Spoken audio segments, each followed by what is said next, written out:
এবং গোটা middle east, মধ্যপ্রাচ্য এই মুহূর্তে যুদ্ধের কালো অন্ধকার ধোঁয়ায় ঢেকে গিয়েছে। মধ্যপ্রাচ্যে যত জায়গায় আমেরিকার বন্ধু দেশ রয়েছে, একবার চিন্তা করে দেখুন আমেরিকা কোথায়, এবং মধ্যপ্রাচ্যের এই দেশগুলো, বিশেষ করে Saudi Arab, UAE, Yemen, Syria, Iraq, Lebanon এবং ইরান, এরা কতটা দূরে অবস্থিত। কিন্তু এই দেশগুলোতে আমেরিকার চিরকাল একটা ইন্টারেস্ট আছে। আমেরিকা কিছুদিন আগেই যে কাজটি করেছে, তারা ভেনেজুয়েলার প্রেসিডেন্টকে তুলে নিয়ে চলে এসছে। এই নিয়ে তো আমরা একটা এপিসোড অলরেডি তৈরি করে রেখেছি, আপনারা চাইলেই দেখতে পারেন। তো এবার যেহেতু ভেনেজুয়েলার প্রেসিডেন্ট চলে এসছে, ভেনেজুয়েলাতে একটা কাঠপুতুল সরকার বসিয়ে দেওয়া সম্ভব হয়েছে। ইরানে তো সেটা হচ্ছে না, কারণ 1979-এর রেভলিউশনের পর থেকে ইরানে শরীয়তি আইন এবং নানা রকমভাবে যে ইসলামিক ক্লার্জি যারা রয়েছেন, যারা ধর্মগুরু রয়েছেন, তারাই কিন্তু মূল ক্ষমতা ভোগ করেন এবং তারাই ইরানের সিদ্ধান্ত, অর্থাৎ মূল যে রাষ্ট্র পরিচালনার যে সিদ্ধান্ত, সেই সিদ্ধান্তগুলো তারাই নেন। তারা কিন্তু আমেরিকা এবং ইসরায়েলের চরম বিরোধী, এবং ইসরায়েলের চরম বিরোধী হওয়ার জন্যই তারা প্যালেস্টাইনের যে সংগঠনটি ইসরায়েলকে চিরকাল ঠেকিয়ে রাখবার জন্য সন্ত্রাসবাদী উগ্রবাদী হামলা চালিয়ে এসছে, সেই হামাসের অন্যতম বড় ফান্ডিং করা একটি দেশ। হামাস যে অর্থ, যে যুদ্ধাস্ত্রগুলো পায়, সে যাবতীয় কিছু যায় ইরান থেকে, এবং ইরান যেহেতু ইউয়ান দিয়ে চীনের কাছ থেকে এই অস্ত্রগুলো কেনে, সুতরাং ওই যে চীন ইরানের কাছ থেকে তেল কেনে ইউয়ান দিয়ে, আবার সেটি ইরানের কাছ থেকে ফেরতও যায় চীনের কাছে এই যুদ্ধাস্ত্র এবং টেকনোলজি নানা রকম কিছু কেনবার জন্য। তো স্বাভাবিকভাবে এইখানে তো আমেরিকার মাথা ব্যথা হওয়ার কারণ ছিলই, এবং ওদিকে হামাস ইসরায়েলকে যথেষ্ট ব্যস্ত রেখেছে। তারপরে এদিকে চীন কোথাও একটা অন্যরকম প্লট টুইস্ট তৈরি করার চেষ্টা করছে, এবং দেখা যাচ্ছে যে ভেনেজুয়েলাকে আগেই আমেরিকা গলা টিপে তাদের যে মূল শক্তি ছিল তেল বিক্রি করা, সেই তেলের যাবতীয় ক্ষমতা নিজেদের হাতে নিয়ে নিয়েছে। ফলত চীনে এবার কিন্তু দেখা দিতে চলেছে শক্তির ঘাটতি, কারণ তেল না থাকলে চীন কোনো রকমভাবেই নিজেদের যে ডেভেলপমেন্ট, যে প্রক্রিয়া তারা চালিয়ে এসছে বিগত এত বছর ধরে, বিগত কয়েক দশক ধরে, সেটি কিন্তু এবার ব্যাহত হতে বাধ্য। তাদের যে মূল দুটি দেশ ছিল যাদের থেকে তারা তেল কিনত, ভেনেজুয়েলা, যাকে অলরেডি আমেরিকা নিজেদের হাতের মুঠোয় করে নিয়েছে, এবং ভেনেজুয়েলার প্রেসিডেন্টকে যে চার্জে আমেরিকার নিয়ে গিয়ে রাখা হয়েছে, আমেরিকার জেলবন্দি করে রাখা হয়েছে, সেটি হচ্ছে ড্রাগ পাচারের। এবার ইরানকে নিজেদের গ্রিপে নিতে হতো। এবার ইরানের বিরুদ্ধে তারা কি বলে দিয়েছে যে ইরান তাদের উপরে নিউক্লিয়ার হামলা চালাতে পারে। সুতরাং দেখা যাচ্ছে এই পুরো বিষয়টা আসলে, যেহেতু চীন ডলারকে বাইপাস করে যে দুটি দেশ থেকে তাদের তেল কিনছিল, সেই দুটি দেশকেই কিন্তু এবার আমেরিকা প্রায় টিপে মারার মতো ব্যবস্থা করে ফেলেছে। রইল বাকি রাশিয়া এবং চীন এখনো যথেষ্ট রকম বন্ধু দেশ। চীনের তেলের একটা বড় অংশ রাশিয়া থেকেও আসে। এবার রাশিয়াও আমেরিকার কোনো আক্রমণের মুখে পড়ে কিনা সেটাই দেখবার, যদিও সে সম্ভাবনা নেই, কারণ রাশিয়াকে আক্রমণ করতে গেলে আমেরিকার যে শক্তি প্রয়োজন, সেই শক্তি জুটিয়ে উঠতে আমেরিকার কিন্তু একটু হলেও সময় লাগবে। সে কারণেই আমেরিকা কিন্তু চট করে রাশিয়াকে আক্রমণ করে বসবে না। মাথায় রাখুন, আমেরিকা বিগত এত বছরে 45-এর পর থেকে বিগত কয়েক দশকে 28টিরও বেশি দেশে নিজেদের বম ফেলেছে। এবং এই 28টি দেশে বম ফেলা এটা কিন্তু চারটিখানি কথা নয়। এবং তাদের মধ্যে সিংহভাগ দেশ যারা এমন ছিল যেখানে তেলের খনি রয়েছে। তেলের খনি এবং আমেরিকা দুটো এক জায়গায় করলেই বোঝা যায় যে আসলে আমেরিকার ইন্টারেস্ট কোথায়, আমেরিকা কতটা নিজেদের দেশের নাগরিককে বাঁচাতে চায় এবং আমেরিকান প্রেসিডেন্ট বা আমেরিকার সরকার নিজেদের দেশের নাগরিকদের প্রতি কতটা সহমর্মী সেটা এই বিগত কয়েকদিন আগে যখন মার্কিন প্রেসিডেন্ট এই ইরান যুদ্ধে 3 জন মার্কিন সেনাকর্মীর মৃত্যুর খবর দিচ্ছিলেন সেটি তার বক্তব্য শুনলেই বোঝা যায়। তিনি বারবার বলছেন যে 3 জন মারা গিয়েছেন এবং যুদ্ধ যদি আরো চলে আরো মারা যাবে, এটা এভাবেই হয়, এভাবেই চলতে থাকবে।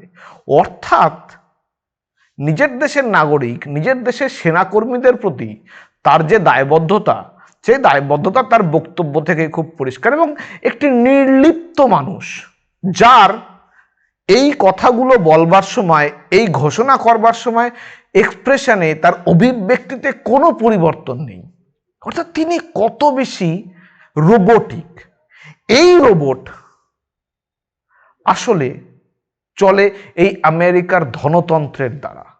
একটা হিউজ ইন্ডাস্ট্রি, যে ইন্ডাস্ট্রিতে ওয়ার ইন্ডাস্ট্রি অন্যতম, যে ইন্ডাস্ট্রিতে অয়েল ইন্ডাস্ট্রি অন্যতম, সেই দুটো ইন্ডাস্ট্রি যারা মূল ফান্ডিং করে এই বিভিন্ন পলিটিশিয়ানদেরকে, যারা পরবর্তীতে আমেরিকার পলিসি মেকার হয়, আমেরিকার ল মেকার্স হয়।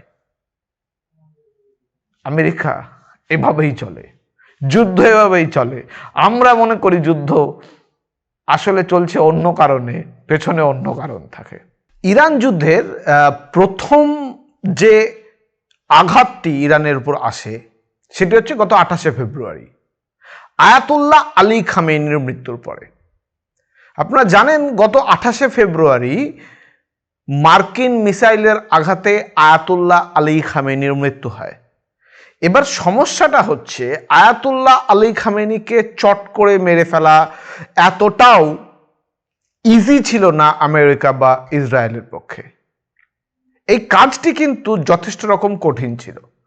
বিশেষ করে ইসরায়েলের সুপ্রিম লিডারের লোকেশন আলাদা করে ট্র্যাক করা সত্যি সত্যি অসম্ভব হয়ে দাঁড়াতো যদি না ইসরায়েলের মোসাদ, গুপ্তচর সংস্থা মোসাদ, তারা তাদের কোনো গুপ্তচরকে এই আলী খামেনির মূল যে বিশ্বস্ত দল সেই দলের অংশ হিসেবে রেখে দিত। ইসরায়েল এই কাজটি প্রিসাইজলি করে থাকে। তারা তাদের গুপ্তচর সংস্থা মোসাদের যারা এজেন্ট থাকে তাদেরকে বিভিন্ন দেশে এমনভাবে ইমপ্লান্ট করে রেখেছে যে সেই সকল দেশের পক্ষে বুঝে ওঠাই মুশকিল যে তাদের খুব ঘনিষ্ঠ মহলে, যেই মহল ফাইনালি গিয়ে একটি সিদ্ধান্ত গ্রহণ করছে, রাষ্ট্রপ্রধানকে প্রোটেকশন দিচ্ছে, সেখানে কোনো বিদেশি সংস্থার, কোনো বিদেশি গুপ্তচর সংস্থার কোনো মেম্বার থাকতে পারে। মোসাদ এতটাই প্রিসাইজলি কাজ করে এসছে চিরকাল। তবে আজকে আমরা মোসাদ নিয়ে আলোচনা করছি না, কারণ মোসাদ একটি গুপ্তচর সংস্থা এবং তাদের ডিটেইল খোলা বাজারে খুব বেশি অ্যাভেলেবল নয়। আজকের আমাদের আলোচনা আলী খামেনিকে মেরে ফেলার জন্য যে অস্ত্রটি ব্যবহার করা হয়েছিল সেই অস্ত্রটি। আপনারা জানেন যে যুদ্ধের সময় এই যখন এয়ার স্ট্রাইক হয় বিভিন্ন দেশের রাষ্ট্রপ্রধানদেরকে বাংকারে নিয়ে গিয়ে সেফলি রেখে দেওয়ার চেষ্টা করা হয়। নিশ্চিতভাবেই আয়াতুল্লাহ আলী খামেনি তাকেও কোনো বাংকারে রেখে দেওয়া হয়েছিল এবং তা তেহরানে। এই বাংকারটি কোথায় সেটি প্রিসাইজলি মোসাদের দেয়া ইনফরমেশনের ভিত্তিতেই পাওয়া, কিন্তু এই প্রিসাইজ মিসাইল অ্যাটাক ঠিক কোথায় হবে সেটা যদি মোসাদের থেকে জানাও যায়, এমন একটি যুদ্ধাস্ত্র প্রয়োজন যে যুদ্ধাস্ত্র বাংকারে গিয়ে, ওরকম একটা সেফ বাংকারে গিয়ে যেখানে রাষ্ট্রপ্রধানরা থাকতে পারেন সেরকম একটি সেফ বাংকারে গিয়ে স্ট্রাইক করতে পারে এবং রাষ্ট্রপ্রধানকে মেরে ফেলতে পারে। আমেরিকা বিগত কয়েক দশকে এরকম একটি যুদ্ধাস্ত্র ডেভেলপ করেছে, এরকম একটি মিসাইল ডেভেলপ করেছে, এরকম একটি বাংকার ব্লাস্টার ডেভেলপ করেছে, যে বাংকার ব্লাস্টার প্রিসাইজলি ঠিক বাংকারে অনেক গভীরে গিয়ে আঘাত করে কাউকে মেরে ফেলতে পারে। এই বাংকার ব্লাস্টার এই মুহূর্তে আমেরিকার কাছে থাকা অন্যতম বড় একটি যুদ্ধাস্ত্র, এবং এই যুদ্ধাস্ত্রটির প্রস্তুতকারক জেনারেল ডাইনামিক্স নামে একটি সংস্থা। আপনারা যদি একবার এই পৃথিবীতে যে সকল কোম্পানি যুদ্ধাস্ত্র তৈরি করে সেই কোম্পানিগুলোর তালিকা দেখেন, তাহলে প্রথম 5টি বা 6টি যে কোম্পানিগুলোর নাম পাবেন তাদের মধ্যে একটির নাম জেনারেল ডাইনামিক্স। এরকম শুধু জেনারেল ডাইনামিক্স একা নয়, তার সাথে টিডিএক্স আছে, তার সাথে লকহিড মার্টিনার রয়েছে, তার সাথে নর্থরপ গ্রুম্যান রয়েছে, এবং আমাদের খুব পরিচিত নাম বোয়িং রয়েছে। আমেরিকার এই 5টি যুদ্ধাস্ত্র তৈরির কোম্পানি, তারাই মূলত এই গোটা পৃথিবীর যুদ্ধাস্ত্রের অন্যতম বড় সাপ্লায়ার, এবং আমেরিকায় তৈরি যুদ্ধাস্ত্রের 43% বিদেশে বিভিন্ন দেশকে বিক্রি করা হয়। এই কারণে দেখা যায় যে আমেরিকার war industry, the huge war industry, সেই ইন্ডাস্ট্রি কিন্তু বিগত কয়েক দশকে, বিশেষ করে শীতযুদ্ধর পরে আমেরিকায় একটি অন্যতম আয়ের উৎস হয়ে উঠেছে। এবং যেহেতু এই যুদ্ধাস্ত্র প্রস্তুতকারক সংস্থাগুলো তারা বিভিন্ন জায়গায় লবিং করে, এবং এই লবিং এর সব থেকে বড় ফায়দা কারা পায়? সব থেকে বড় ফায়দা পায় আমেরিকার কংগ্রেসে, অর্থাৎ আমেরিকার সংসদে যারা নির্বাচিত হয়ে যান সেই সব ল মেকাররা, যারা আমেরিকার আইন তৈরি করেন। সেই ল মেকারদের একটা বড় অংশকে ফান্ডিং করা হয় এই যুদ্ধাস্ত্র প্রস্তুতকারক সংস্থাগুলোর মাধ্যমে। আপনারা জানলে অবাক হবেন, আমেরিকায় ভোটে দাঁড়ানোয় যথেষ্ট রকম ফান্ডিং এর প্রয়োজন পড়ে, এবং এই যুদ্ধাস্ত্র তৈরিকারী বা প্রস্তুতকারী সংস্থাগুলো, তারা মানে যারা দ্য আমেরিকান ওয়ার ইন্ডাস্ট্রি, তারা গত ইলেকশনেও আমেরিকার যারা নির্বাচিত প্রতিনিধি তাদেরকে বাছাই করার জন্য $150 মিলিয়ন ফান্ডিং করেছিল। $150 মিলিয়ন ফান্ডিং করা, এটা কিন্তু আমেরিকায় একটা হিউজ অ্যামাউন্ট, এবং স্বাভাবিকভাবেই বুঝতেই পাচ্ছেন এই $150 মিলিয়ন ইনভেস্টমেন্ট তো তারা এমনি এমনি করবেন না। এই $150 মিলিয়ন এবং তার সাথে সাথে আমেরিকার যারা যে মূল প্রতিরক্ষা দপ্তর পেন্টাগন, তারও যারা অফিসিয়াল রয়েছে সেই অফিসিয়ালদেরও ডিরেক্টর হিসেবে, মানে এই কোম্পানিগুলো ডিরেক্টর হিসেবে অ্যাপয়েন্ট করা, এই কাজটি কিন্তু আমেরিকায় বহু বছর ধরেই চলছে, এবং এভাবেই আমেরিকার আইন তৈরি হয়। আমেরিকার যে আইনগুলোকে একটু এদিক ওদিক করে তৈরি করা হয় যাতে আমেরিকা যুদ্ধে ব্যস্ত থাকতে পারে এবং বিভিন্ন দেশে নিজেদের যুদ্ধাস্ত্র বিক্রি করতে পারে, তার জন্য যে প্রপার লবিং, সেই প্রপার লবিংটি করা হয় কিন্তু এই কোম্পানিগুলোরই দ্বারা।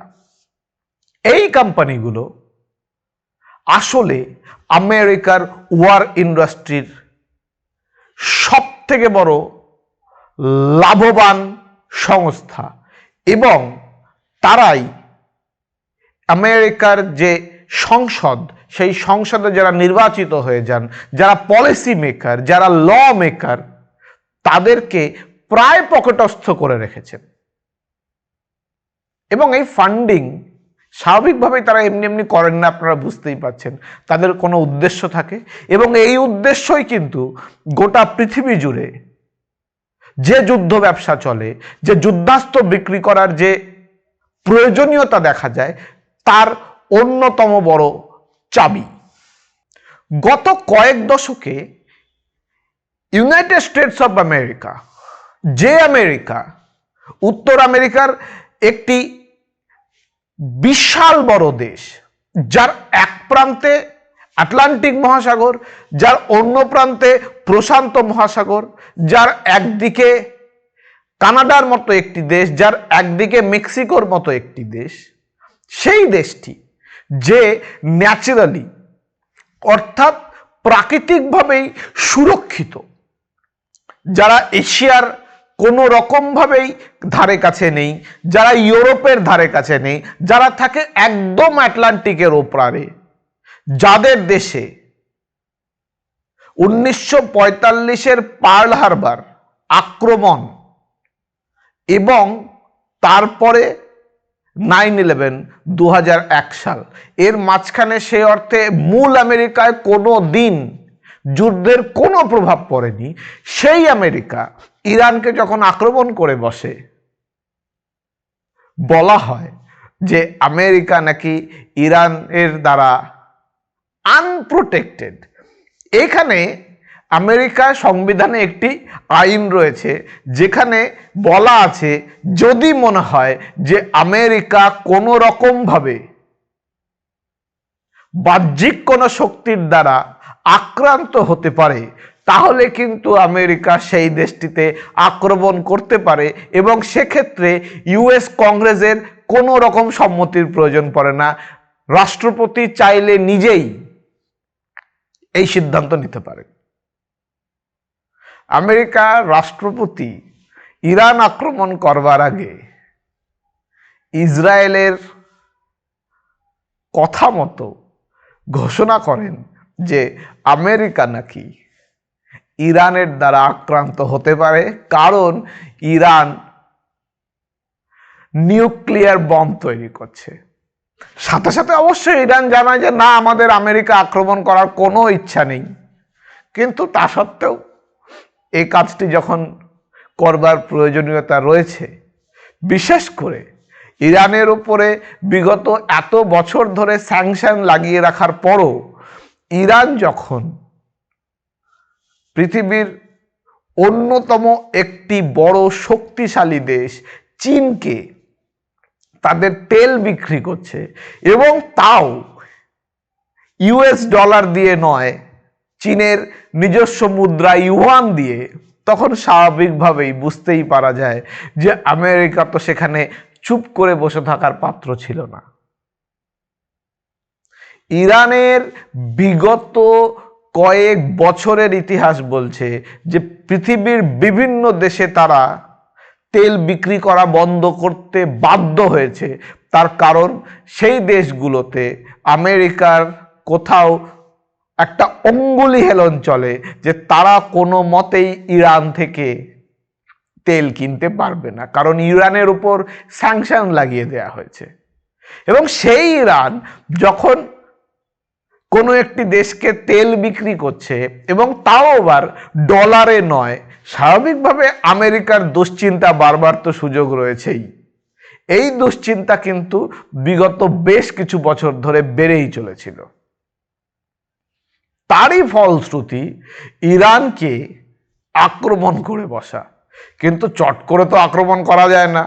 এই আক্রমণ করার জন্য আমেরিকার যে সংবিধান রয়েছে সেই সংবিধানই মানতে হবে, কারণ আমেরিকার রাষ্ট্রপতির পক্ষে আমেরিকার সংবিধানকে অমান্য করার কোনো রকম সুযোগ নেই। এই সুযোগটি তৈরি করে দেয় আমেরিকার আরেক বন্ধু দেশ ইসরায়েল। ইসরায়েল আমেরিকাকে জানায় যে আমেরিকাকে আক্রমণ করবার জন্য ইরান নিউক্লিয়ার বম তৈরি করছে এবং যদি এই বম তারা ডেভেলপ করে বসে তাহলে নিশ্চিতভাবে তারা ইসরায়েলকে শুধু নয় আমেরিকাকেও আক্রমণ করে বসবে। ব্যাস শুরু হয়ে যায় আমেরিকার সংবিধান মেনে মধ্যপ্রাচ্যের একটি দেশকে আক্রমণ করার তোড়জোড়। এই তোড়জোড়ের ফলশ্রুতি ইরান আমেরিকা ইসরায়েল যুদ্ধ।